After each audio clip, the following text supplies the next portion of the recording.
Okay, good afternoon, everybody. I'd like to welcome you to all to the virtual meeting of the Alice Park Trust Subcommittee. My name is Councillor Rob Appleyard and I'm the chair of the subcommittee. I now call out the names of the other members and ask them to confirm they are present. Councillor Paul Myers. Present. Thank you. Councillor Joanna Wright. Present. Graham Page and Graham. Yeah, I'm here. And Bill Shaw. Present. Lovely. And I'd like to welcome Bill to his first meeting of the subcommittee. Welcome him on board. And together with Graham now, our independent voice on the committee. Can I remind everybody to keep the background noise to a minimum and only speak one person at a time and not speak over others. Please mute your microphones when not speaking, and please indicate if you wish to speak by either waving your hand or using the chat facility on Zoom. I think we can actually take it from the screen because everybody's actually on this screen. Apologies for absence. I don't think there are any apologies for absence. We're all here. So thank you very much. Is that okay, Marie? Yeah, that's correct. Yeah, no apologies. Okay. Thank you. Item 3 is to ask for any details of declarations of interest. This is disclosure of interest and the nature of that and what it relates to. Do we have anything?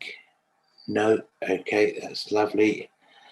To announce any urgent business agreed by myself. There's been no urgent business brought forward. Item 5 is public questions and comments. We do actually have a number of questions coming from 3 residents, Mr. Paul Hooper, Mr. Derek Swift and Ms. Janet Marston. They have been circulated to the members of the subcommittee and they will be available to view on the website. Responses will be prepared and sent within 5 working days of this meeting. Thank you. I think Graham Page has indicated that he would like to make a statement under this item. I shall invite Graham to make his statement.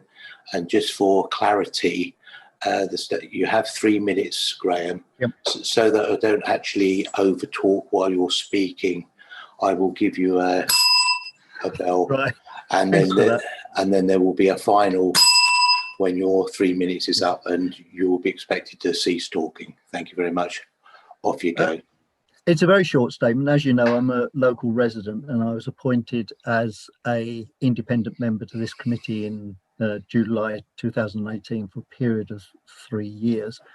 I've got no voting rights and therefore I cannot influence the decision of the made by voting members, and neither would I wish to do so. But I see it as my role to bring concerns of park users to the attention of the committee. And I also see it as my role to ensure that any decisions of the committee bear those concerns in mind when reaching those decisions. And it is also a concern of mine that sees that any decisions taken are conform to legal requirements, guidance issued by the relevant bodies, and that they're transparent. And I've become a little bit concerned on a number of counts. One, I've raised issues for inclusion in the agenda, and they've been declined. Now, obviously, that happens from time to time, but I haven't been on occasions given a reason why they've not been considered. There's also been situations where decisions of the committee have been overridden or ignored without reference back. And there have been decisions taken on the management of the park without reference or approval by the committee, or in the absence of delegated authority being given on behalf of the committee. And I'm also a bit concerned is that when public questions have been asked, the answers to those public questions have sometimes been less than complete. I raise these issues because we're all in various ways public officials, and I think we have an obligation to carry out our business in an open, lawful and timely manner. And I think our prime concern is that we meet the wishes and the requirements of the beneficiaries of the trust, which are the people who use the park. I'm happy, to give specific examples of the concerns that I've outlined, but maybe they'll, as we go through the agenda, some of them may arise anyway. Thank you very much, Graham. Obviously, you put a lot into that 3 minutes. You've obviously got some questions there. I think they will be noted. I mean, it's not a discussion point because it's obviously a statement on there. I would just like to clarify one item regarding the agenda setting. And despite numerous requests have asked that the items be passed through the chair, because there has to be a system where we can actually formulate a balanced agenda and avoid repetition, and also avoid where things are already coming up on the future agendas maybe. And that is why that request is continually being made. We will relook at that, and we will have further discussions. I will discuss it with Marie to ensure that we are satisfied and we're in line with the normal behaviours with any other agenda setting process of committees. Okay, thank you very much. Okay. Just move on now to minutes on, this is item 6, the minutes of the meetings on the 7th of December, which have been circulated. And can I ask if there's any comments in terms of the factual correctness of those minutes? Graham. Yeah. One of the things that happened in relation to item 2, where the skate park came up, I did raise in that meeting the question of the change of the positioning of the skate park, the fact that hadn't been brought to committee, and also that in fact that the new positioning was outside the designated leased area on the plan when it was brought to the original committee. Now, I don't want to go into the whys and wherefores of why that is so, but the fact remains is that those are statements of fact, and I think they ought to have been recorded in the minutes. Okay, I mean, I'll ask Marie to look at because Marie will have not only the notes of the meeting, but there will be a recording of the meeting, and we will double check to see if there was any omission on that. And if you're satisfied with that, we will look to to see if there's been any omission on there, and it's basically of the minutes are a record of actually the meeting, not a debate point. So we have to be sure. No, I understand that. We've just got it recorded right. I mean, I do have confidence that we actually have a very, very good recording of our meetings, but we will double check that to satisfy any concerns that we may have on that one. Taking that on board, is there any other comments in terms of the factual accuracy of the minutes? No. Okay, we take those as accepted. Yep. Thank you. Okay, just move. Okay, the chair's updates. Now I've got let me just open up my other iPad again. Right, I want to give an update on the following issues. Submission of the accounts to the Charity Commission. Discussions have taken place between the Council and the Charity Commission about how the Alice Park Trust accounts should be produced. The Charity Commission has agreed an extension to the submission of the accounts, which now must be submitted by the 31st of March. The issues discussed have now been satisfactorily resolved, and we will be asked to approve the accounts and the annual report at our next meeting once they have been independently examined. Okay. My next update will be on the tennis courts. I've seen an update from Councillor Paul Crosley, who's the cabinet member for the communities, and involved in the project to bring a partnership of tennis in conjunction with the Lawn Tennis Association and their support, their financial support, to 3 areas, and Alice Park being one of those. The last update I had, and maybe Paul Pierce may know more on this one, is that an operator has actually been appointed through the tendering process, and I presume then we will be then looking for movement on the refurbishment of the tennis courts and the provision of a high quality tennis provision for our residents and users of the park. Is there anything you have on that, Graham, or sorry, Paul? Are we there?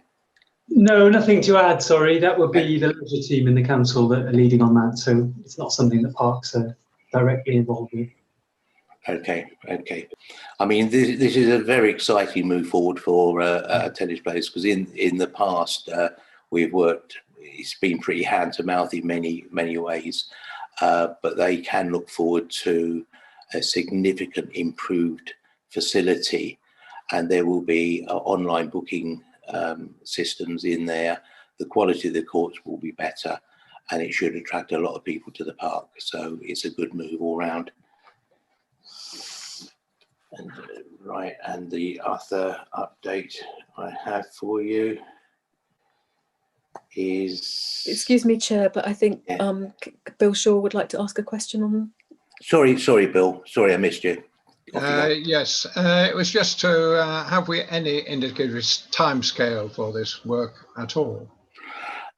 I haven't seen anything in terms of spades in ground, so to speak. As I said, I know that the operator has been identified. Now, like all these things, there are always time periods being allowed for whether there's challenge and things like that to that. I suspect, and I will come back to the committee with further information, I will take that away from this meeting and give committee members an update on timing, but I suspect lots of things are infecting it, not least the COVID implication of resources, manpower, etc. I will come back to the committee with as much information as I can on that one. Graham? Yeah, the thing that is, I'm being asked a lot of questions around the park when I walk the dog, and also from what I see from the questions here, is that there's a need for people to have knowledge about where we are on the skate park. And we're talking about the tennis courts, Graham. Yeah, but okay. Sorry, I thought. Is your comment about tennis courts? No, not for the minute. No. Okay, lovely. Okay. Just to indicate, my final thing is to indicate on the 15th of February, there's an upcoming workshop, and this will give members of the subcommittee the opportunity to discuss the 10-year plan, public engagement strategy, memorial trees and benches. So start putting your thinking caps on, because one of the elements that, just to put the context around the 10-year plan, is that we are being asked by the council, who are the sole trustees of the park, to look at bringing the park to a more self-sufficient status wherever we can. and that will actually, and we'll cover off one element of that later on when we talk about the commercial activity of it. But part of it is to look at raising our income to a reasonable and achievable level without impacting on the essence of the park. And this, by doing this, we actually reduce the amount of I don't know what the right word was, because it's not a grant or a funding, but certainly that we get from the council to bridge the gap between the operating cost and our income. And it's been agreed that that will be a 10-year process. So over that period of time, we will look at the opportunities to raise the income, and in doing so, reduce the money coming in from the thing. And it will be a good thing, because it will give us much more control on our own destiny as well. Okay, right. Okay, item 8. Sorry, Graham. sorry. Can I come back on this? As I say, there's been no as I said, there's no update on the skate park, and people really need to know where we are on this, and the decisions about the skate park are are for the voting members to take, but I do feel that you're under an obligation to let people know what is happening and to address some of their concerns, and this blanket of secrecy that seems to have been drawn over it, I don't think is very satisfactory. I mean, Joanna's nodding her head. I mean, come on, and tell us where we are. I mean, tell us where we are on the fencing, when it's going to open.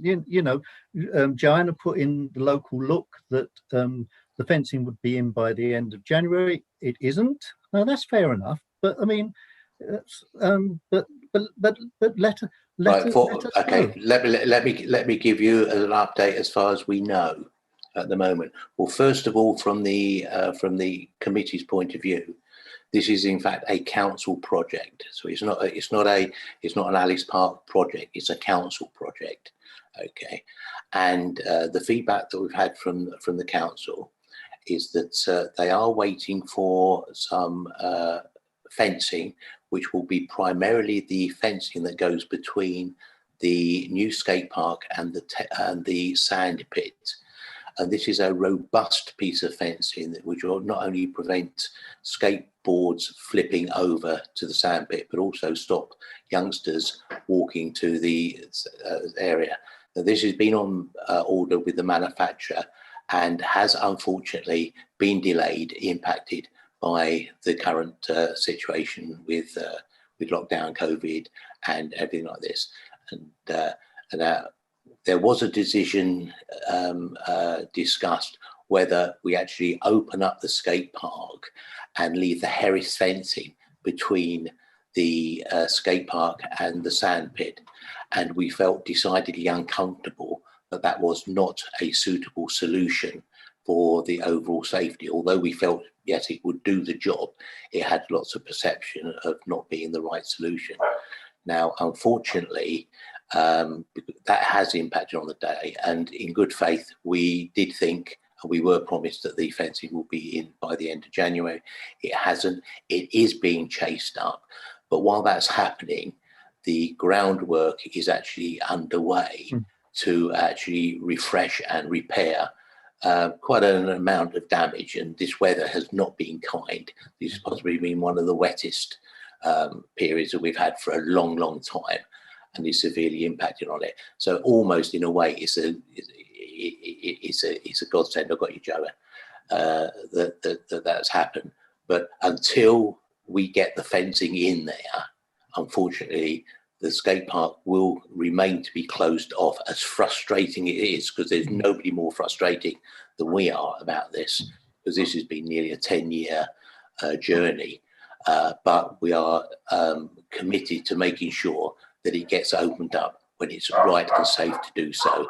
And generally the public will understand that, as frustrated as they will be. Joanna. Yeah, I just want to add that there is no cloak of secrecy going on here. You know, as ward councillors, we are working with the council, who, as officers, we have to speak to about taking this piece of work forward.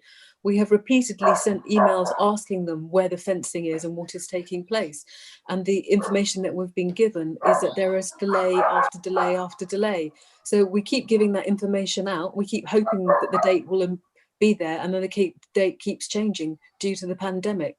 So there is no secrecy on anybody's part, other than we're in the middle of one of the worst situations we've ever had in this country, and being able to deliver this project in the way that we had hoped has not been possible. Right, okay. If it's something new or if it's just the same thing. There are 2 points I'd like to make. One, that I'm not saying at all, Joanne, that in fact in any way there's a cloak of secrecy over this. Well, you did. The other point, so please, you know, if that's what you feel I've inferred, then forgive me. That's not so. But there is a point that, apart from the division between the sandpit paddling pool and the skate park, there is the question of the fencing the perimeter of the skate park itself. Now, Graham, hold on. Please. No, Graham, please listen to the chair. No, you're gagging me now. I'm saying this is a council project, and all the elements regarding the fencing, we can't discuss every single item of the project. When the skate park gets finished, all the fencing, not just the separation between the sandpit and the skate park, all the fencing will be in place to the correct standard. Now, that is what we've been told, and that's what we have to have on trust. Now, come a time when it's completed, we can then look at that and take a view whether we're satisfied and challenged accordingly. But until then, we can't go into the hypotheticals about what's not going to happen.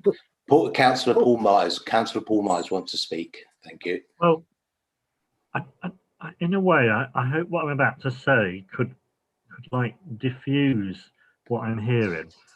As a whatever we are on here trustee, Graham in his speech made some very serious, almost accusations or points, and it seems they're coming out again now. Like you did, Graham. I'm not getting at you, but you did say secret, a cloak of something or other.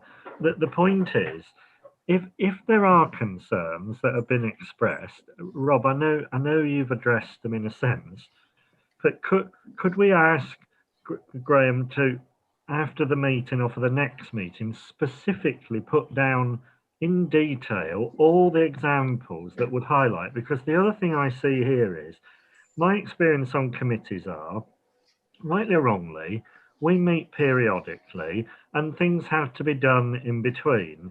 And it could be that now the subcommittee's doing more work, maybe we ought to be clear about some delegation to Rob as chair. And, you know, and I know this is a council project, and maybe we could just improve communication. But I want to acknowledge for all our sakes that if accusations are made, as almost have been, we have to be very careful that we're seen to address them. And I don't sense there's a problem, but could we put it on an agenda and ask Graham just to put down his specific examples, and then, as Joanna and you have done, we can work through them and minute that they have actually been addressed. Yeah, and please don't think I'm making a bigger issue, but with charity law and people saying things, even if it's then retracted, that's fine. Okay. Do you understand? I'm not trying to be difficult. No. I think you've been very helpful there, Paul. Thank you very much for that. What I would suggest is that Marie, if we can actually have something on the agenda to address that. And Graham, can I invite you to put in writing your concerns as they are? And can I just make one point on that? No, you can't. No, you can't. I'm talking. I'm sorry. And can I ask you, when you put it in writing, just to be mindful of how you phrase whatever you put in writing, please? Now, you wish to say something. Yes, just one point. I, in fact, actually, on the fencing of the skate park actually submitted to you something in detail regarding the law, regarding the practice, regarding the standards for consideration by this committee, and you've not allowed that to happen. As I said, this is a council. This is a council. No. It's not entirely. No, Graham. It's a council project, and the council will have legal advice on anything they wish to do. I will take that away, and I will double check to ensure that the project is being done and compliant to any legal obligations they have to do. Now, when we get to that point, you have to accept that will be the position. All right. Now, if you feel that you do not want to do that, you can do one of two things. You can either comply to that, or you can review your position on this committee. Oh, all right. Because we can't keep having this argument all the time. Let me know if I can help. Right. All right. Thank you. Okay. Right. Policies for Alice Park. The subcommittee is asked to consider whether the trust should have policies for activities such as drones, sky lanterns and barbecues in the park. Now we have Paul here who can answer any questions relating to similar controls in the council parks. Marie has sent through, was it this one you sent through some policies on? I think it was. Yeah, there's something on drones and something on barbecues, and also bylaws in parks as well. That's all on the agenda. Yeah, I think in a way this is actually quite a straightforward discussion to get people's feeling on those elements. I mean, first of all, drones. Paul, what is the view of the council on its parks for drones? As is laid out in the policy that Marie has forwarded, the drone flying is not permitted without permission. Okay, so the question to the committee and to members is: do we want to follow that and adopt that position for Alice Park? This is on drones, is it? On drones. Yep. Yeah, I'm getting Councillor Paul Myers is saying yes, Joanne is saying yes, Graham saying yes, Bill's saying yes, I'm saying yes. So can we minute that we are adopting that as well? Thank you. I'll deal with sky lanterns again, Paul. I'm not aware that we have a policy on sky lanterns specifically to parks. I think I presume that they were illegal in some way, so it's not something that we've had a problem with in recent years. So, okay, a policy on it. Okay, I mean, I'll open up for any comments regarding sky lanterns, whether it is something that we should look at. Paul Myers. Yeah, I can't remember whether there is a policy, but if there isn't, I think by default it should be that they're only allowed with permission. And if somebody gave a very specific reason and gave a risk assessment on how they were going to do it, then I think that could be considered. But as a rule, I don't think the idea of lighting a piece of paper thing that goes up in the air and carries on burning is a sort of good idea and safe, just to allow it to just happen, you know. Okay, thank you. I'm reluctant to close the door absolutely and completely, because I think I don't know whether there are some communities it might be important to them, in which case they can always ask, can't they? Yeah. Okay, Bill, you have a comment? Yes, I'm concerned on this one really with the proximity to the London road. If the wind's blowing in the wrong direction, they could well blow out onto the road and be a great distraction to traffic on the road. Okay, Graham?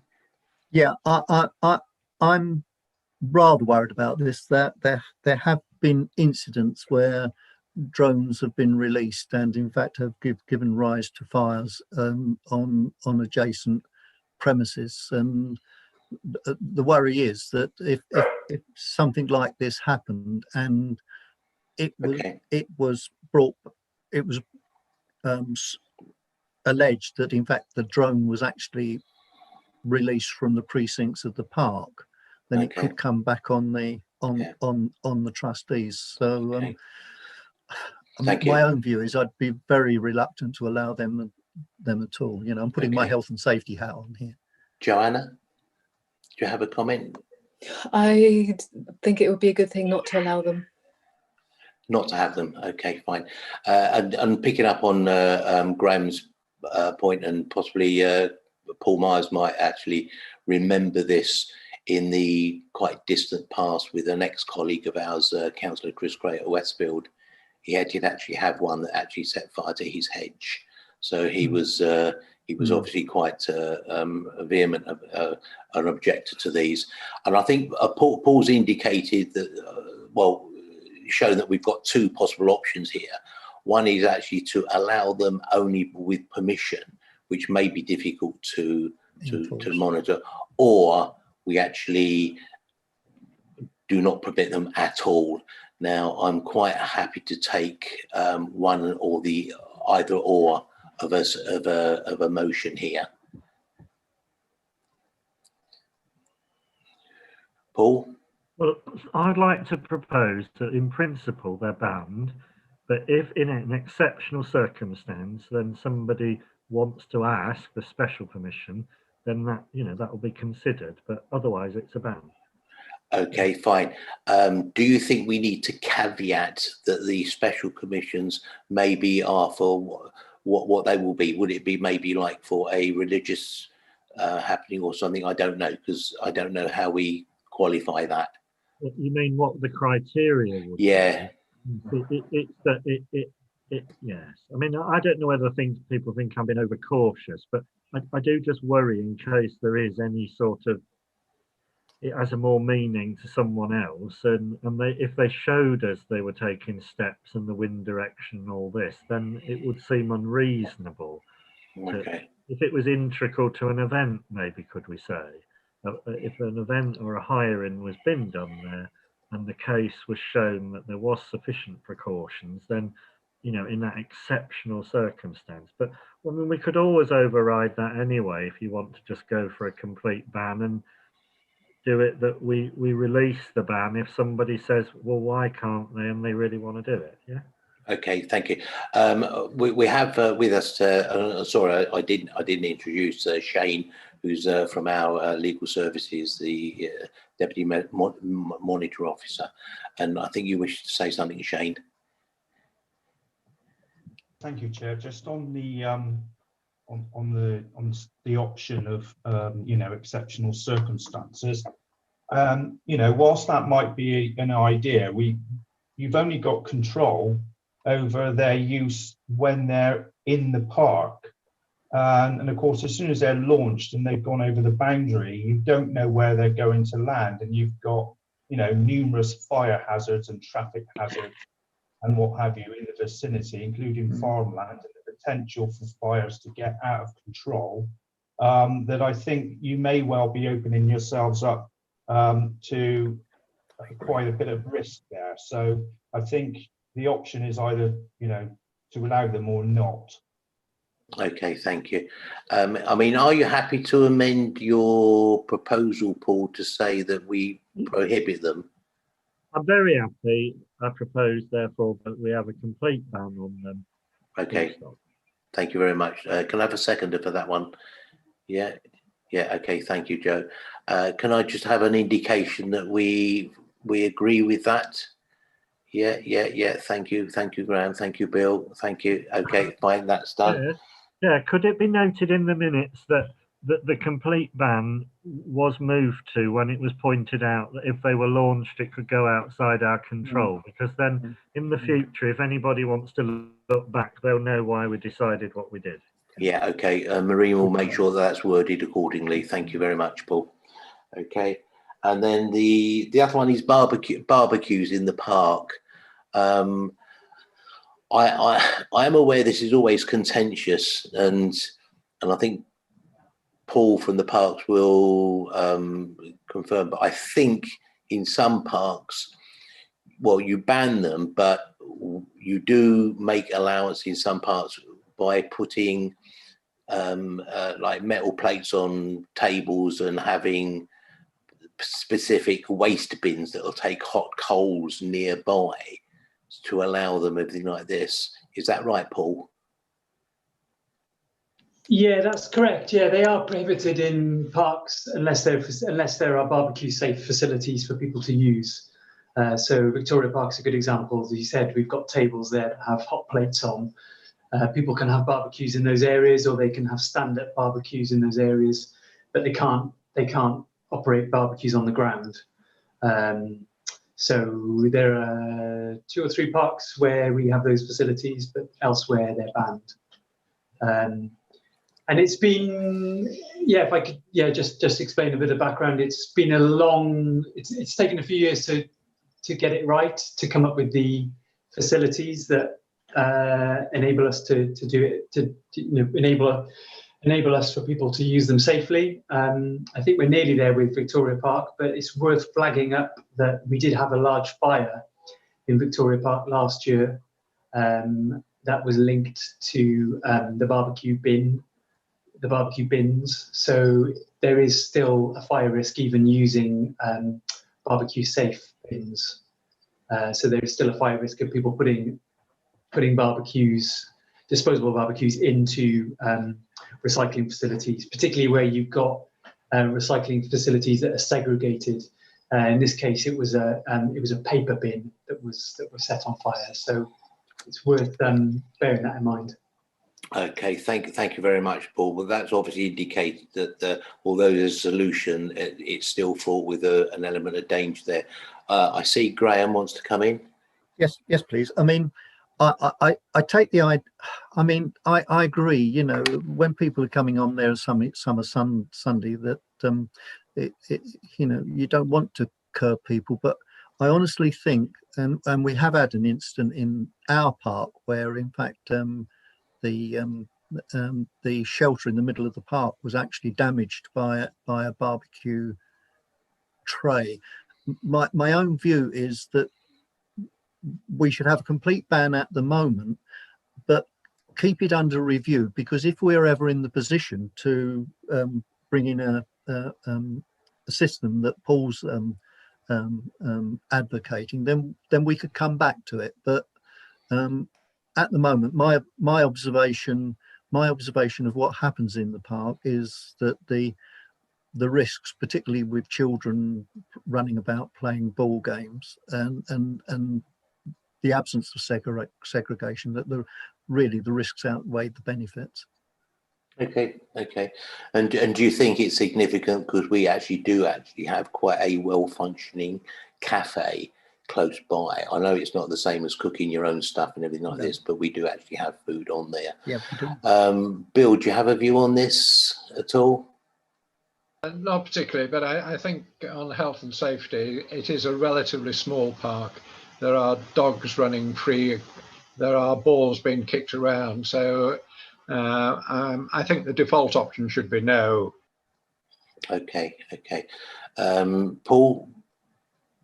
Is that me? Yeah. Does it also preclude like small real fires as well? I mean, obviously most people think of barbecues in a tray, but do we actually stop people getting sticks and toasting stuff? That's an interesting point. I mean, I think it's even more important that we, even though it might be unlikely, that we actually include that as well. But you can't light a real fire on the park or have a barbecue. Yeah. Okay. I mean, I've got a bit of a challenge here, because I understand what you say. I think there is a difference between the barbecue bit and the, if you like, the twig type of fire. I mean, why would you have the twig fire? But we do actually have a potential forest school activity that wants to happen in the park up by the pond, and that's an enclosed area. Part of that will be to actually have a very small fire pit, and it's very controlled in that way. And I'm just wondering how we can accommodate, obviously having a ban of the barbecues out in the general area, but make that one exception for that controlled facility, because it will be within part of an organised scheme. Paul, did you want to come back on that? Well, yeah, I think that's where you effectively give it permission. And if that, unlike the sort of flying, what is it, the lantern thing, where we wouldn't have control, where I concede on, if we had a ban on barbecues and lighting fires, and basically you've made that an exception because it's a controlled event and it's education. Okay. And it's in a thing, you know, so I think that can have permission, and we can control that on our lands, can't we? So I don't know what Shane thinks, but I don't see there's a escape of something as a result. Joanna, I think, wanted a comment on that. Yeah, I share most of the other people's views that it's a very small park, and with dogs and small children running around, and how you control fires and barbecues does seem to be a challenge. So I would not support barbecues as such across the park. However, saying that, as you've rightly pointed out, there is a forest school, and certainly within the Alice Park Community Garden, I certainly know that they, on a winter day, have what's called a kelly kettle, which they boil up over some kind of a fire, and I think they have some sort of burner there. So it's like, well, where do we stop and where do we start? So on a ecological level, the packet barbecues that you can buy in the supermarket are dreadful for the environment on so many levels. So I really don't think we should encourage those. But equally, there has to be some sort of educational role in the park at times, where it might be appropriate to have a fire and a controlled space where that fire happens, and equally to think about the community gardens where they might actually have a kelly kettle or some sort of burning or something for some kind of reason that we just don't know quite what that is, and I wouldn't like to state what that is. Okay, well, I'm going to bring Graham in, and then I'm going to ask Shane a question. Just on this, I think the approach one takes on this, I think, is that you have a ban on all of these things, but you put a codicil in saying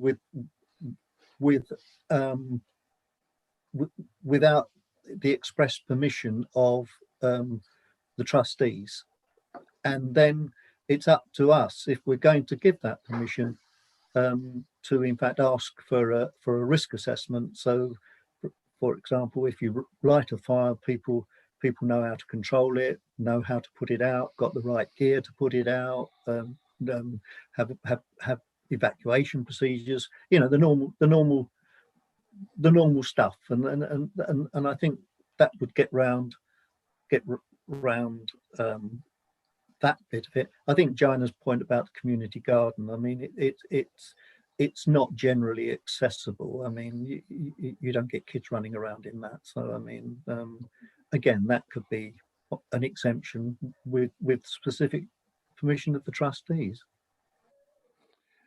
Are we going to fall foul of anything if we went for a blanket ban on barbecues and open fires, with the exception of specific named elements, which is the community gardens and the forest school? We don't open ourselves up for challenge, do we? Well, Chair, thank you. I think if you're going to permit something within a controlled area, then it's difficult to say that you're in breach of a bylaw as the trustee that, you know, has adopted bylaws. So keeping it in a controlled area would not be such a bad thing. I'm having a look at the bylaws that Marie appended to the agenda, and there's one of them in particular says that persons must not cause damage to any turfed areas, flower beds, trees, shrubs or ornaments, or remove any turf or soil. So effectively, that rules out any open fires, and perhaps rules out these little trade barbecues, because unless you've got an area set up for those barbecues, then of course they're always going to scorch the earth or whatever it is they might do. So you've got a bylaw to control barbecues and fires, I would suggest. But if you grant permission for it in a particular area, then I can't see that you would fall foul of the bylaw. Okay, that sounds like a good result. Paul Myers. Can't hear you, Paul. You're on mute. Can we make sure that it's like permission in writing or something as well? I've been there before where somebody says, oh, they bumped into Joanna or Rob or me, and so they said it was all right. And we probably didn't at all, but they hoped we did.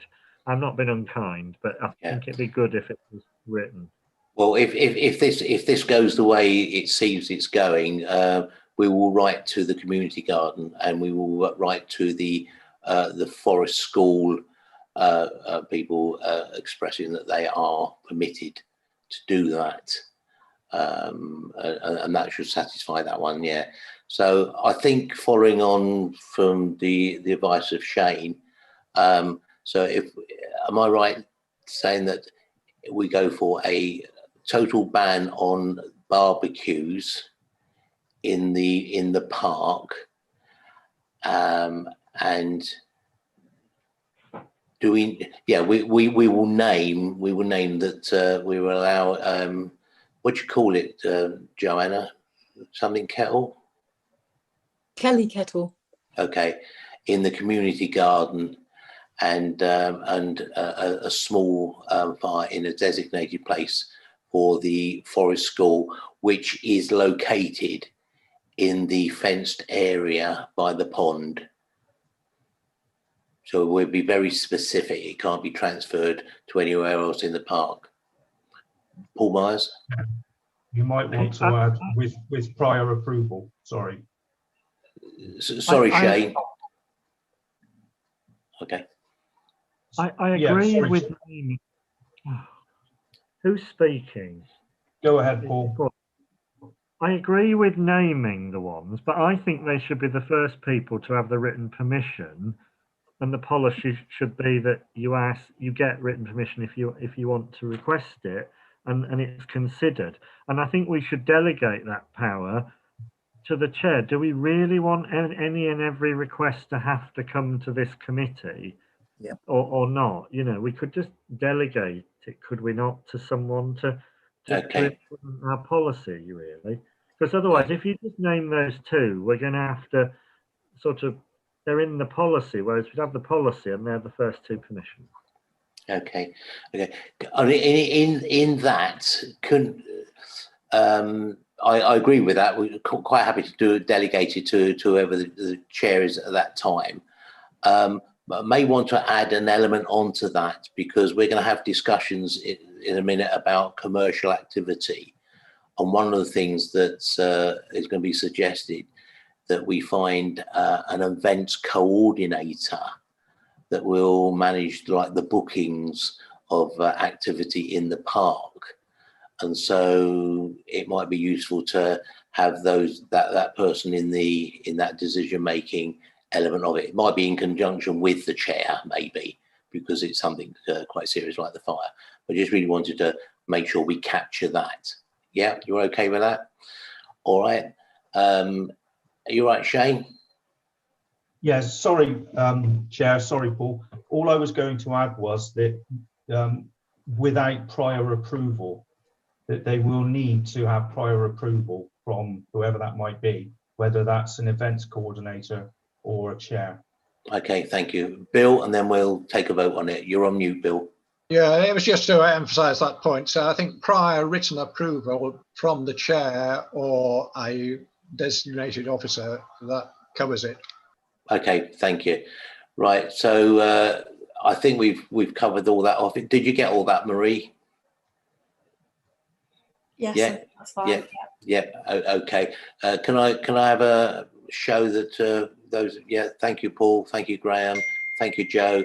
Can't see you, Bill, but because you've gone on the dark side. But I think you're in agreement. Okay, and so that's unanimous. Thank you. Right. So what we've got here now.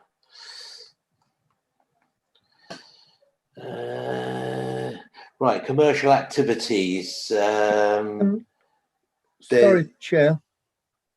Yes, Graham. Before we leave that, we've been given a copy of the bylaws that are used for other parks. Would like to put forward that in fact they'll need tweaking a little bit, but these are to me very, very good bylaws for the conduct of Alice Park, and I would like to, as I say, they'll need tweaking in some ways, but I would like to see these incorporated in as well as the other things that in fact we've just been suggesting. I think you make a good point there, and I think you make a good point, the fact that they need tweaking. I don't think we're in a position to adopt anything today, but I think we should take these away, do the tweaking, and I think it might be better to bring this back to the committee with the tweaked elements on it, so we can focus on what we're tweaking. And then we can then make a discussion and decision on whether we adopt those, and whether the committee thinks there is benefit in doing so. There is some good stuff in there around things like tents and that, because we've experienced some issues over the summer with sleepers and things like that, and it enables us to have a little bit of something in the toolbox to deal with these challenges when they occur. Are we happy to bring that back? We can bring it back at the next meeting. Does anybody want to work on tweaking? I can do that. I've done a bit of. I did something for Marie, and sorry, Marie, I should have went to the wrong place. But yeah, I've done a bit of tweaking already, and I can sort of bang that into something that, in fact, well, for other people. Can I suggest that that maybe yourself, I don't know if would you like to work on that one as well, Bill, because you're quite experienced. What, Bob? Yes, happy to assist. Okay, so if Graham and Bill work and basically take some of the unnecessary out of that, and then comes back, we can then look to adopt those, and I think it will actually benefit us in the future. Is everybody happy with that? Yeah. Okay. Yes, Shane. Yes, if you wouldn't mind. In terms of tweaking bylaws, it's a nice idea, but I think you would benefit from having a policy on the bylaws rather than tweaking the bylaws themselves, because the bylaws are what they are. If you they need to go through a statutory process, which includes having them confirmed by the Secretary of State. And it's a very long, tortuous, drawn-out process, probably even more so than the skate park, to get to the end of, just to tweak a few bylaws. So I suppose you could adopt them, but then create your policy around how you interpret them, if you see what I mean. Okay, so we would adopt the bylaws, but then have a policy to say which ones we give a lot of weight to and which ones we give no weight to. Yeah, how you will apply them, basically. Yeah. Okay, so Graham, did you? I'm just thinking we could get round this, because in essence, the Alice Park is owned by the trustees, and the trustee document itself says that access to the park is at times and on such conditions as the trustees may allow. And I wonder if we could get round all of that by saying, right, the trustees, in fact, actually have a policy that these things should take place, and we don't need to apply for bylaw permission, because in fact, as trustees, it's in our giving to do this. No, well, yeah, but we're not trustees. We're committee members. Yes, The council to the trustee. charitable trust board. I'm just wondering where that is any different to actually looking at the bylaws, which I think, as Shane has indicated, is a legal document that is being obviously worked through.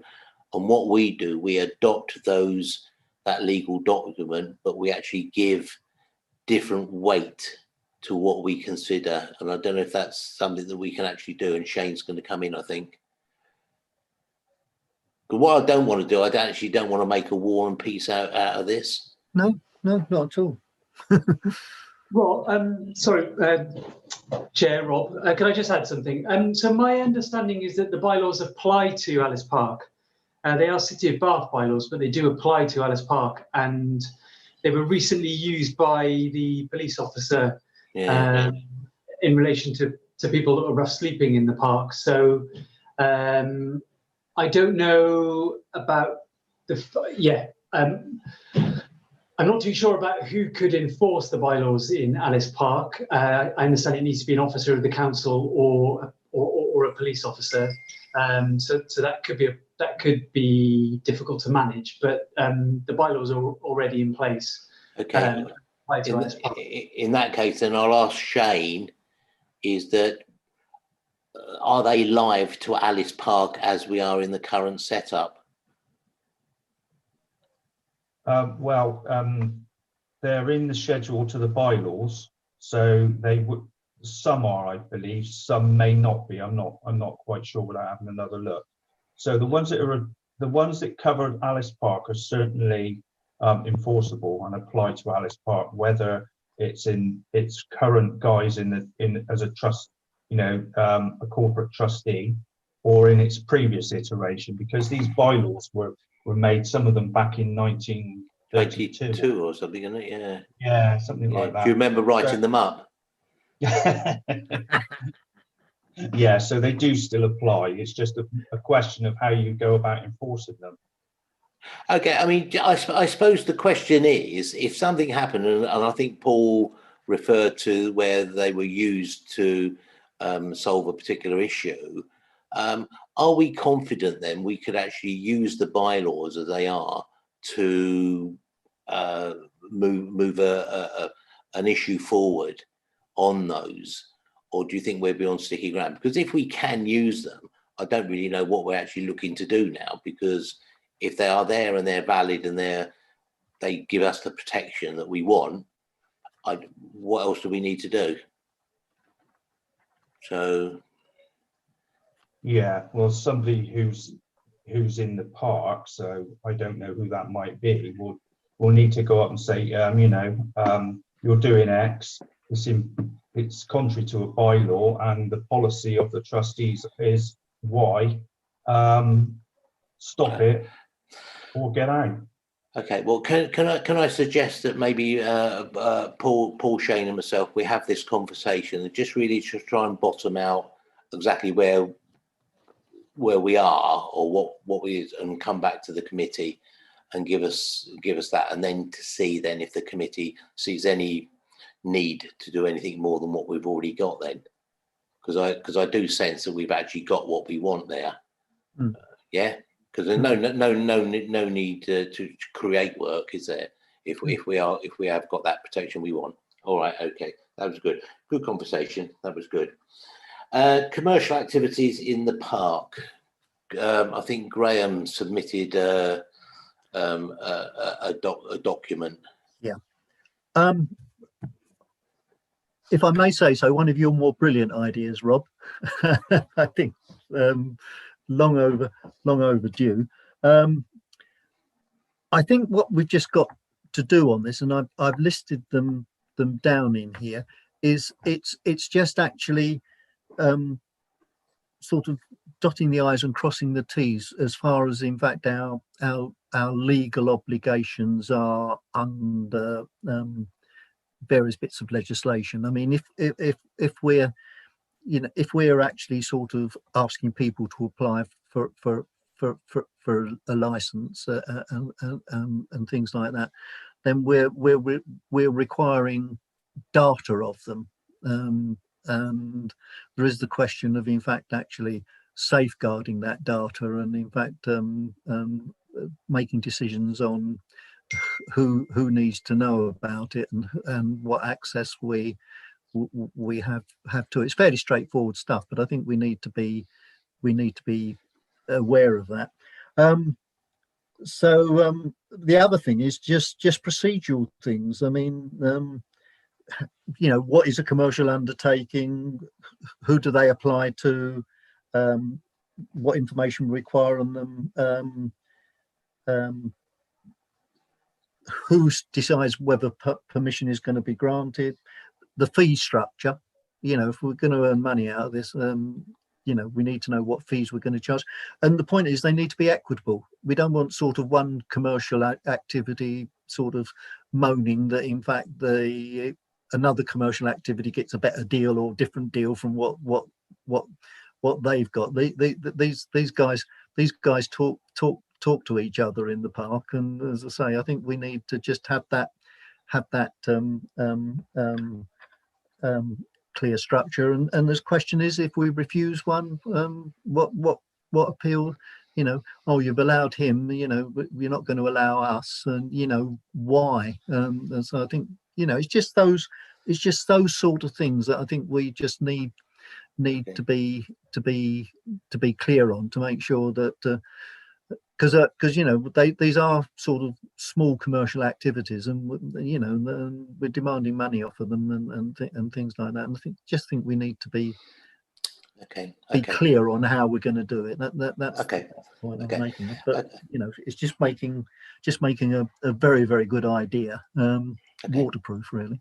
Thank you. If I can just put some context around what the objective is and what we're doing, and this goes back to our 10-year plan, where we're looking to create an income stream for the park to replace the money that the council have to put in there.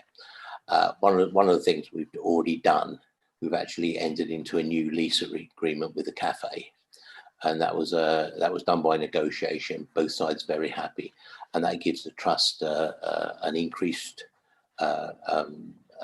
license fee into its accounts. There was a lot of activity happening in the park where coin was changing hands on a commercial basis. And last year, and picking up your point about what do we charge and everything like this, a couple of years ago, this committee adopted the rate card run by the council in terms of its fees and everything like this.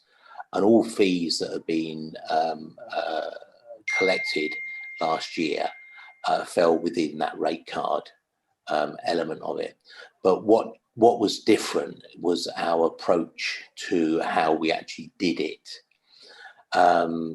Because if someone wanted to use the park, and this is no reference to how the council does it, because they have to do it over multiple parks and everything like this, I adopted the different stance of talking to the users, understanding what they were actually doing, the frequency of what they wanted to do, and I was trying to minimize the amount of legwork and work we had to do in actually collecting anything and identifying usage.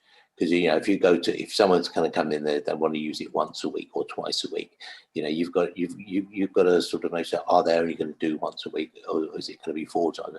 And are we missing out on income and all that, which I didn't think was a helpful approach. So of the ones that we spoke to, and everyone except one was very, very positive. And we arrived at a solution to suit them. And some of them took a license for a couple of months activity. Some took a year's activity. Some have a regular contract with the park, which we took over for, one of the football ones. And they've all arrived at a different license arrangement, but it was all set against basically the same rate card. So although the money's coming in was different because it was affected by the period of time. And I think everybody went away feeling that the fee that they were paying to use the park for a commercial activity was not inhibitive for them to actually carry on and use the park. So one of the key aims was actually to build that relationship with those users, because they are part of the vibrancy of our park. And in doing so, being quite successful. I mean, last year, and and as you can appreciate, it was a pretty rubbish year in many, many ways. But through those negotiations, I think we've taken in over £2,000. So that gives you an idea. And they were from small amounts of people. And once we'd had that conversation, they understood what we were trying to do. Now, I pick up on your point about the making sure that they are valid with insurance and everything like this. And everybody was pretty much up front with it, because they had this information anyway. It was actually us just recognising it. And I would have a proposal that we do look at identifying a person, and it won't be a committee member, who will be I don't know what you call them, a booking agent for the park, that will actually manage this and they will manage an online diary, so anybody can see when there's availability in the park. We have a specific email address for the bookings and all those type of elements in there. Now, we could go out there and find somebody and say, well, someone's going to do it for nothing or something like this, or we could agree to pay them a small amount of money, and they will actually make that money back if they're any good, more than what we think. And I'm thinking of a very basic recognition of maybe £500 a year for that additional sort of that work on there. But it gives us that single focus, and also the consistency of picking up on what you saying, Graham, about that person's not paying or not got a license. They have got a license, and we can start sort of building that up, that recognition that's what we expect. Because if you're making money out of an activity and you're using our park, it's absolutely no reason why you can't contribute a very small amount towards its upkeep. This does not mean to say that people that are doing it with just groups of people getting together just because they're buddies and friends and everything like this, we definitely would not be expecting them to pay or contribute. Joanna? I just think we need to be really careful with this, because a lot of women particularly try and set things up and use spaces because they're at home, their mothers, etc. And invariably they might have 2 or 3 people and the costs are minimal. So it's a tough call is what I would say. And how we set this about, I think we need to be very careful. Yeah, you're right. I mean, we did have ones that was almost similar to that. And they took a license at £10 a month, and they were using the park twice a week. And so, when you break that down, it was a minimal cost, and it was comfortable.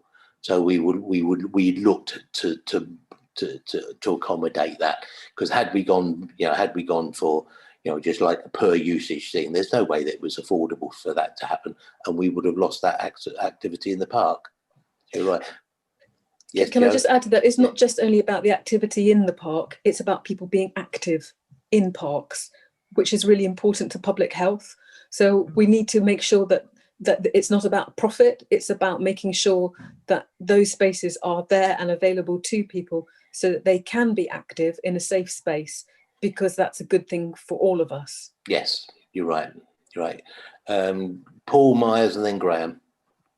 On the other hand, given that I think we need to be clear that we're not even covering our costs, so we're not making a profit. Oh no. And so we're not making a profit and drawing that out the community.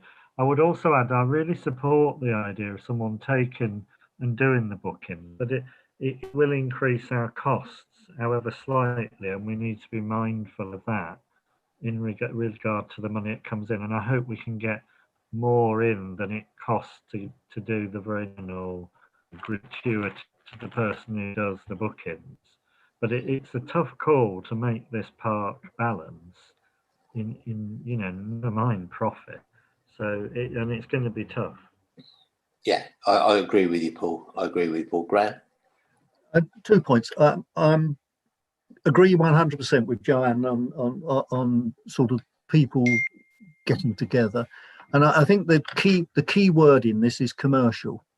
You know, there's a difference for groups of people gathering together and to do things and you know, it's not only the fitness, but it's the socialization, and very, very important, particularly in these times.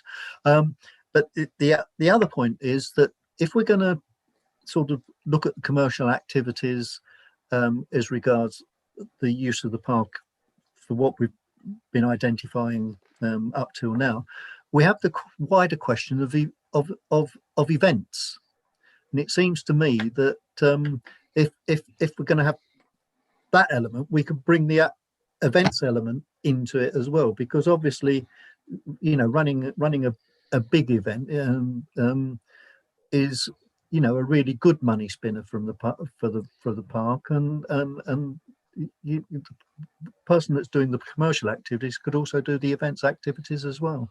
Well, that is the key reason of bringing somebody in, because there is, you know, I think Bill's mentioned it in. I had a conversation about a fun fair or something that coming into the park, or circus or something coming into the park and everything like this, and that would actually bring good revenue in there.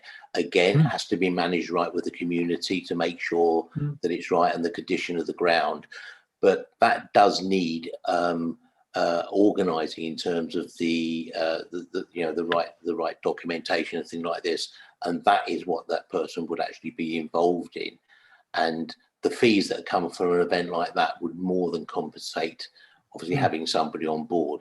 I mean, the dozen people doing a keep fit in the park, that is, if you like, quite low level bread and butter, quite important, but there are some significant opportunities.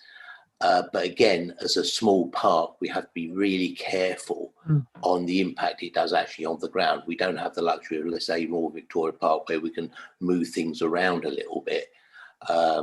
We have to be careful of how we manage that, and that's what that person would do with a proper diary. Yeah. Anybody else? Bill? Yeah, a couple of observations. Firstly, policing this could be quite difficult.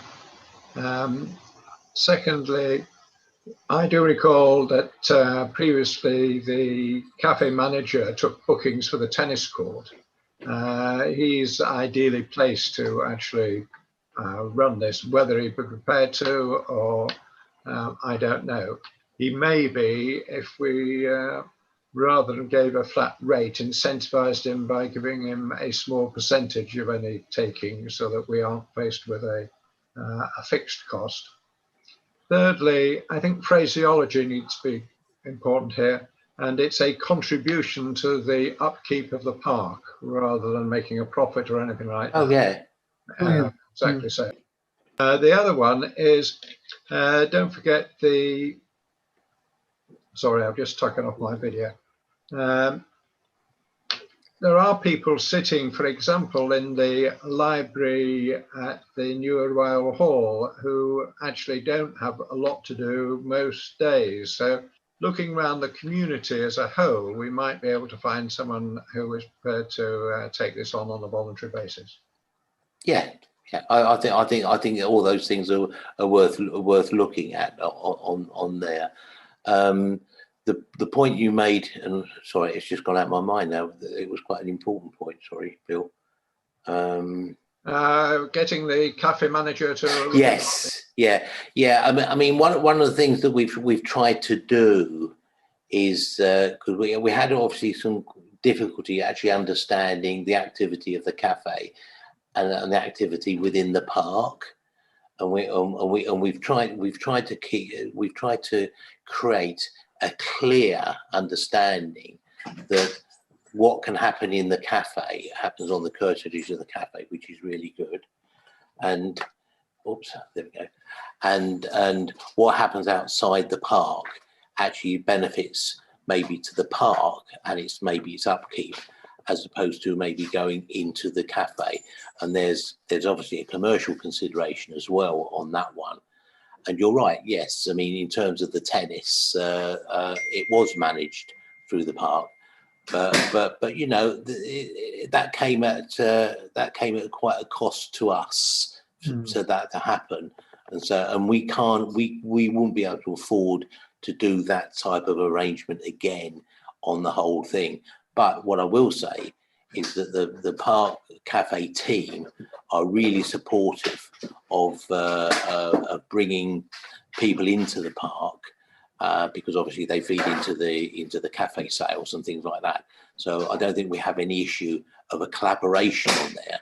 But I think it's in our interest to actually be in control of what happens in the big park space in terms of the commercial activity. But there are opportunities for us to work together. And also in the new lease for the cafe gets a generous discount on rates if they wanted to put an activity on which went outside of the curtilage of the cafe, and they were satisfied with that part of the new lease. Okay, Graham, do that. Yeah, and just then... two very quick points. One, I did produce a draft. Sorry, Paul, I'll bring you in. A draft of an events guide, which is based on the national standard. And if that was adopted and had somebody to administer it, and we put into the schedules the fees and things like that, you know, that would be a good working document, and people could apply, and the person who was doing the commercial activities could administer the event through that document. As I say,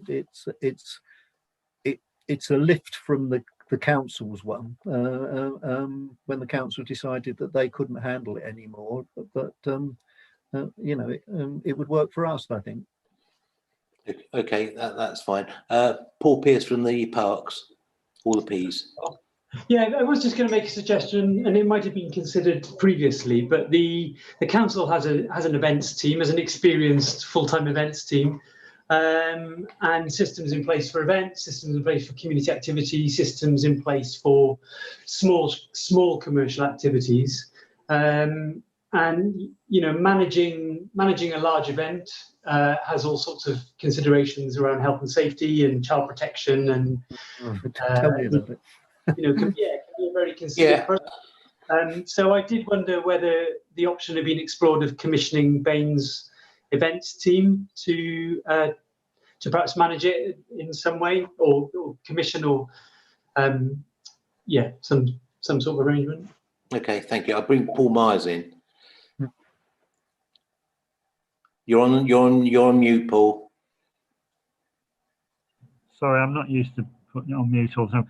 One of the principles we've been working so hard to do is to separate ourselves from the council in order to develop this sense of a charity and its own identity. Now, I'm sure they're a splendid team, but also, you know, how do I put this tactfully, that the likely overhead of using their services would potentially be significantly more, I would suggest, due to the sheer nature of the events and scale they're running, as compared to trying to find a local volunteer on a gratuity.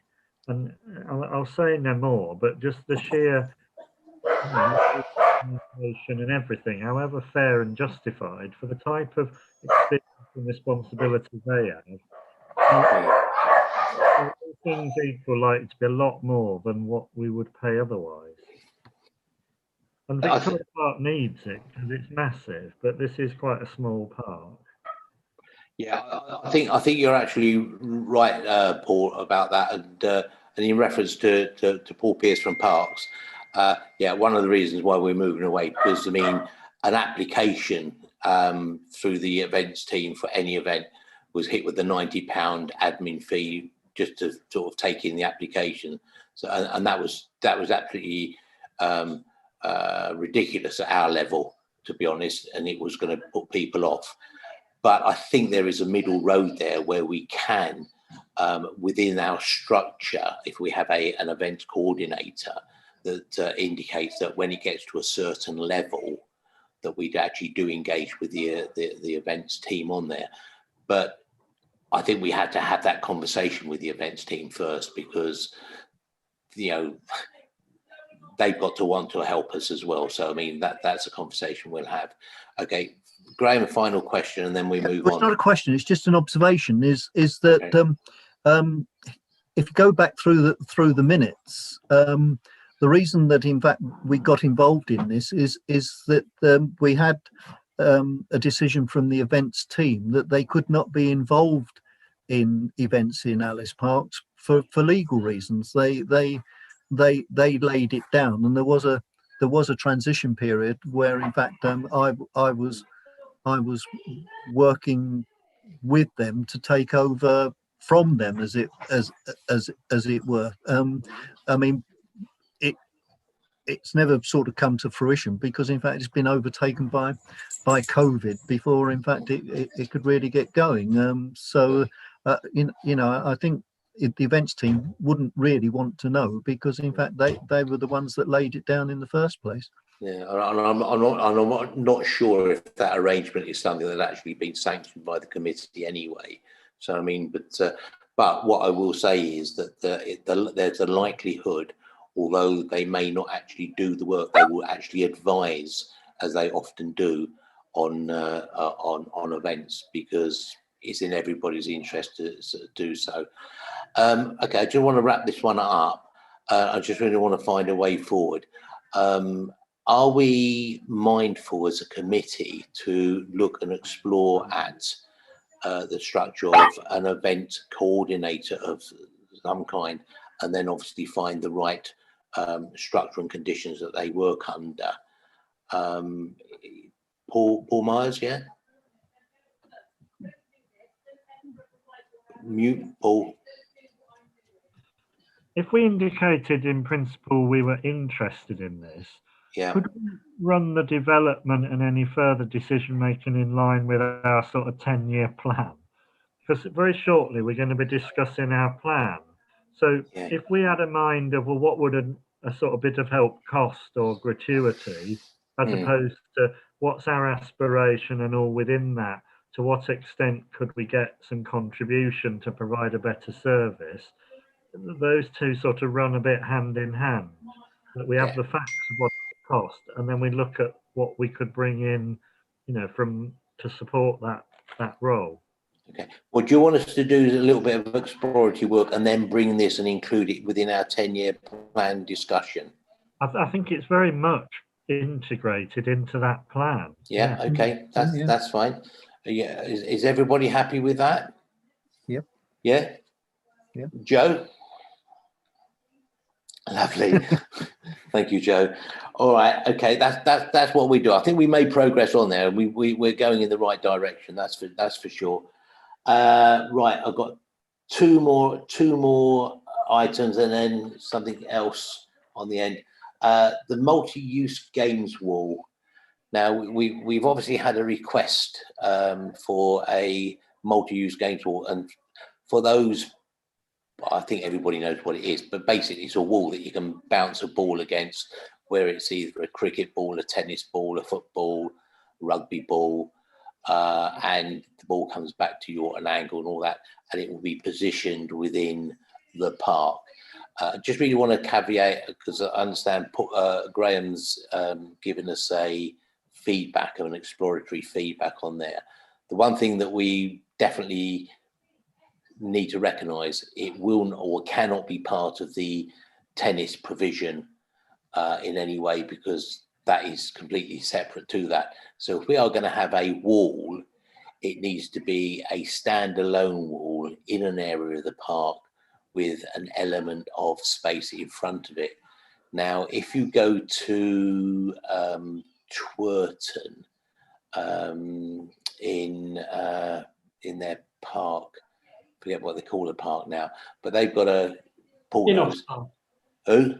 Inox Park. Yeah, Inox Park. That was it. Well done, Paul. They've got a space there, and although it's not necessarily a wall, because it's got a netball hoop or anything like this, it's a similar type of space and size that you would need to consider if we were going to have the wall in the park. I definitely think there's a benefit to it. It's just whether it can be accommodated within the park without impacting on the big green area, and where we would go and away from the road maybe, so the balls don't go over it. And your conclusion, Graham, I tended to read it that you felt that very difficult, because basically, you know, I looked into this. I mean, Colin, is it Edwards, who's from the University of the Third Age? I spoke to him, and he was keen on a practice wall. And if in fact it was meeting the needs of the tennis community, then it could be incorporated into the tennis area as part of the amenity for tennis. But that would not do any good for anybody else using the park. The point about a wall generally is that it's one side of, in fact, a specific area, and you know, you have fencing and whatever in the other areas, or often two walls, one at either end and in the middle, so you could play things like, you know, five-a-side football on it. The difficulty is that it's not only the wall, but the area in front of it has got to be a level structure. It's got to be a durable structure, and given the contours of the wall and proximity to everything else, I'm finding difficulty in finding an area where in fact you could actually fit this in, because you need an area of about 20 meters by about 20 meters, maybe slightly less if you had a slightly less wide wall, but to fit it in. And I had a look at it, and I've been around it 2 or 3 times, and I'm so a bit of difficulty on your Bill. I'll bring Bill in and then I'll wrap it. Yeah, Bill. Yeah, the comment came from Colin Fairweather from the U3A tennis. Yeah. It's just that, because I play U3A tennis, that the bottom 2 tennis courts got rarely used, and if they could be converted into a games wall, it would leave the top 4 tennis courts in a more pristine state, because currently toddlers, kids and everybody else go in there and kick a ball around because it's in a caged area and suits their needs. Yeah, I mean, as I said at the top of that one, the 3 tennis courts are out of bounds in terms of this potential provision, because the Lawn Tennis Association, who are going to be investing quite a considerable sum of money in the refurb and the upkeep, they do not want to see the loss of tennis courts. And although it might be a very, very noble cause of having maybe a multi-use games area, which will accommodate lots of other things, if it ain't tennis, the LTA, you do not want to give that up, and they are paying, as I said, a considerable amount of money to refurb. And to be honest, if their activity goes the way that we think it will go, without a doubt, we're going to find out that actually those 3 courts or 6 courts is not going to be enough to meet the demand, which is brilliant in one way, but disappointing the other way. Okay. Let's hope so. Yeah, well, we all hope so, Bill, because I mean, can't wait to get out there with a tennis racket. Not. Yeah, I know. I'm more of a squash person, really. Yeah, orange, anything like that. Right. Okay. Are we agreed that we're going to park this one? I think so. Yeah. Okay. Okay. So in terms of that, there can be no further action on that one. Item 11: outdoor gym equipment. Discuss whether the subcommittee wishes to further investigate the provision of an outdoor gym equipment in the park. What I will say before I kick it open to discussion, I do think there's actually good value for a quality outdoor gym in the park of maybe 6 or 8 pieces of equipment and everything like this. You can get them for about 10 grand, covering that upwards. If you get 10 grand, I'm not convinced how robust they will be. So we are looking possibly about a £15,000 ticket to get that provision in there. Bottom line is, if someone can find somebody who's going to fund this somehow, either through an application to the variety of funders that are out there, I think if they can do that and come back to the committee, I think it's something that maybe we want to discuss and follow up. I'll open up for discussions. Paul Myers. We put an outside gym in at the West Clews Recreation Ground in Midsummer Norton, and I particularly noticed how people who weren't well off, who really wanted to get exercise and train, were able to access it, and I think it's a really, really important facility that would be open to people when a lot of the cost of gyms are prohibitive, particularly young people, low income people, and I think we really want to encourage, you know, exercise is so key for mental health and things like that, and self-worth and, you know, well-being. They need inspecting though as well, so there is a cost of ownership and ultimately maintenance and replacement. But if we could find a funder, and I think it might be possible, I think it would be a really wonderful thing to have in the park. Okay, that's lovely. Do I have any other comments of support? Or Bill and then Graham? Yes, I'd endorse everything that Paul just said. The other feature there is, I was going to bring it up under AOB, but the whole park at the moment is very muddy and swampy, largely because of people walking off the path to socially distance going round a loop. But the items of the outdoor gym would need a paved access to them. Otherwise, they will get extremely muddy and worn. So it's not just installing, it's actually, if anything, making a complete outdoor circuit for the enthusiasts to go around.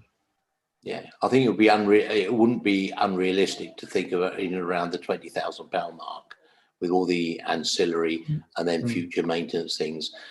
Graham? Yeah, I'm fully supportive of this. Just make a couple of 3 points that outdoor gyms are very well incorporated into running as well. So you know, people doing their half kilometre of the circuit and stopping at 3 or 4 points around is a brilliant idea. It would have 2 benefits as well. If we design this properly, it would stop some of the people who use the park for fitness and things like that from using the trees as part of their gym equipment. You know, we've got previously we talked about, you know, not damaging the trees, the plants, the bushes, and in fact one of the groups that potentially does do that are the fitness people. It always grates with me a bit seeing great big ropes round trees scraping the bark off. Doesn't sit easy with me. The other thing is that I did, when I designed the path and put the original sort of submission to the committee, I identified a couple of 3 areas where this could happen. It's been a little bit overtaken by events because the skate park is quite close to one of them, and the enclosure by the pond is another. But I think if something like that, 2 or 3 centres round the park. I think we can get into the detail once we've made the agreement that is something that we are going to pursue. And I think that's a good point about where the location is and how they're grouped. I think that's quite valid, and that's detail that we can actually talk through further on. I'm quite keen, because I mean, I'm looking at the time, and also we've just got a couple of things we're going to rattle off.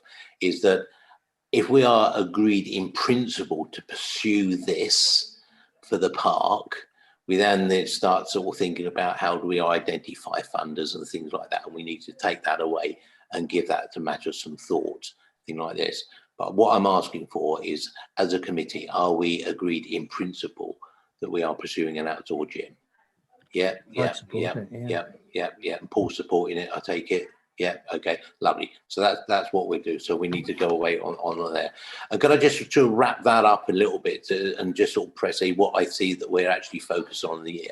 Obviously, we've got the tennis facility happening. We've got the skate park, which is going to be wrapped up, and that's going to be completed. And to a large extent, they're outside of our control because they're going to happen with other people on there. The outdoor gym, sorry, is something that we're going to have more control and more influence in, anything like this. And if I can say suggest to the committee, there should be one other focus for us this year, and this is over and above, if you like, the commercial element of getting, fees in and things like that. That's going to be sort of business as normal. But the one area I think that we definitely need to make as a target for this year to make improvements on that is the play area and its equipment, and together with the outdoor gym and the play area, those are two specific areas that we as a committee should commit to ourselves to making improvements on over the next sort of 18 months, because it will take that point on there. And we will have to look for external funding certainly for the play area, because I think we could spend 100,000 on there and it won't make a huge amount of difference. It will just be the start of that journey. So we need to obviously think about that and where we get the funding from. We can obviously look at some funding that happens through local development, through the community infrastructure levy, but the golden days of that funding has died off because there's not quite as much development going on at the moment for various reasons and that, but it will pick up. So we're going to need to look at other people, and there are organisations out there which will fund activity, and we've got to be mindful of how we actually tap into that. And again, do we need to identify somebody who is a good fund writer, a bid writer, that actually put this together for us and put these applications in there? And that's something we need to sort of think about. Okay, yeah, lovely. So we've agreed on there. And then the final thing is the social media issues. And I don't think we need to spend a lot of time on that one. Obviously, we've got concerns. I've got concerns that on the one hand, Alice Park has got a very strong social media presence, and again, thanks to Tony and the team in there. But there has been a thought about the Alice Park social media presence. We actually have no control over at all, and we can't use that to promote. Now, one of the things that we should be able to do moving forward is if we have an events coordinator, they need to be able to put these events out into the public or support the organisers by putting these out in the public. And we don't have that platform at the moment. And the conversations that I had with Tony is that, because if you notice, the Alice Park social media has been a bit quieter. He does the Alice Park Cafe and those associated social media elements, and he will allow us, the park, to actually work the Alice Park one. But at a time where we find somebody to do it, there's no point in taking it on if we're not going to actually add anything to it. And is everybody happy with that as a way forward? Yeah, Graham? Just one point. Oh, Graham and then Paul. It's always concerned me a bit that, in fact, Tony Hickman, and I'm not telling tales, because I've talked to him about it. I think the problem is that Alice Park has sort of been rather hijacked by Tony, and I think there is a case for us having our own. No. Okay. I just want to pull you back there, Graham. I don't think Tony's hijacked the park at all. Tony has actually developed the awareness of Alice Park to the benefit of everybody, and with a particular focus on the cafe. And in the past, if there is going to be any fault, it's with us, not actually stepping up and working with him in terms of the activity on there. We've got a lot to thank Tony and the team for in terms of the Alice Park of the present. There is no other park in Bath with the recognition that Alice Park has. And we can sometimes fall into the trap of actually taking that too lightly. So I understand what you're saying. I don't really think you need to sort of say anymore, because we actually understand that we need to find that balance again. Can I just bring in Paul? Let me bring in Paul Pierce, because I think he was going to say something about that. Yeah, thanks, Rob. So I noticed in the agenda that this matter also refers to the public getting in touch with the Alice Park Trust. This could be one for a future agenda, but you and I have spoken about the difficulties that we often encounter with the public trying to contact the trust about things that need doing in the park.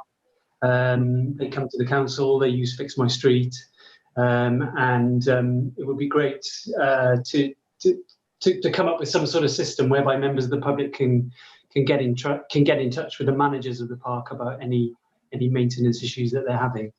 I think you're right there, Paul, and I think to some way we are going to begin to address that, because Graham has been working on a project for a while now with new notice boards, and that will give us an opportunity. That will give us an opportunity to actually have some information on there, how people can contact the Alice Park Trust or stroke the committee, and to a large extent, we will actually use that to start reinforce the Alice Park Committee position as opposed to the council, and start sort of creating that sort of separation.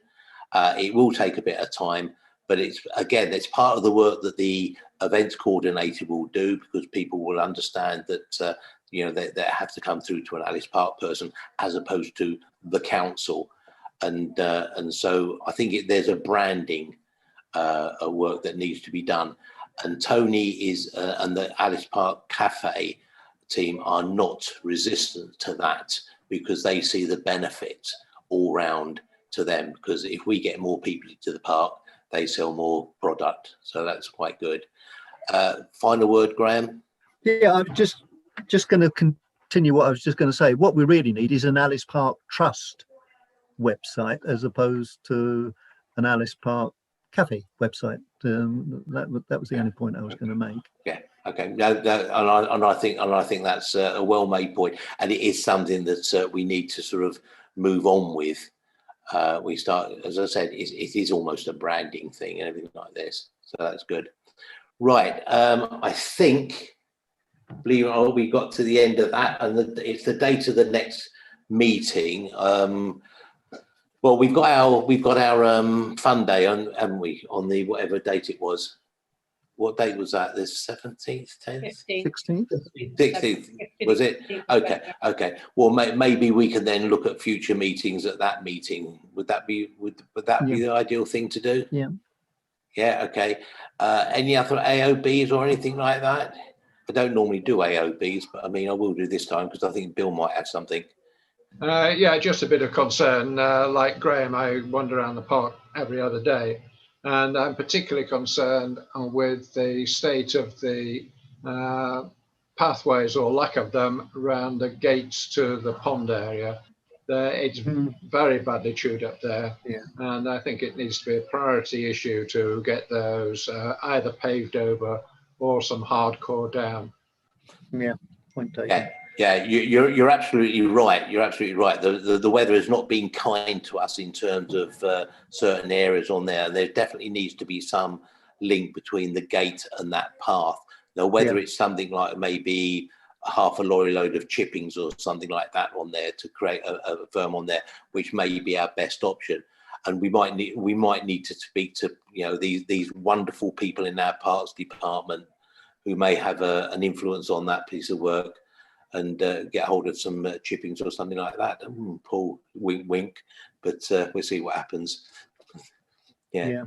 Sorry, Bill. Up on that. You were muted, Bill. I was just saying Paul isn't responding, which no, he is. I saw his eyebrows move, so he's all right. He clocked it. All right. Can I ask a question? Go on then, before we let everybody off to watch the chase. When the skate park is done, there's going to have to be some work round the skate park there in terms of sort of reorientating pathways and things like that, because there's going to need to be separate entrances to the children's playground for vehicular traffic and things like that. I'm just wondering if, in fact, if there's any work going on in that direction, then picking up sort of what Paul's Bill's suggested could be picked up as sort of part of that work. Okay. Yeah. I mean, anything like that. I mean, any snagging that will actually happen with the skate park will take place. Joe? I'm sorry, Chair. I have to leave this meeting. I've got another meeting to attend, and if I leave, then I know we're not quorum. So I'm sorry. No. I think we're wrapped up. We're wrapped up anyway now. I think we've had quite a productive meeting. Are you all right, Paul? I was just going to say I'm going too, because this is Well, I'm going to go as well. So I mean, I think we can all go home. We can go and set ourselves down and watch the chase. Yeah. All right. Thank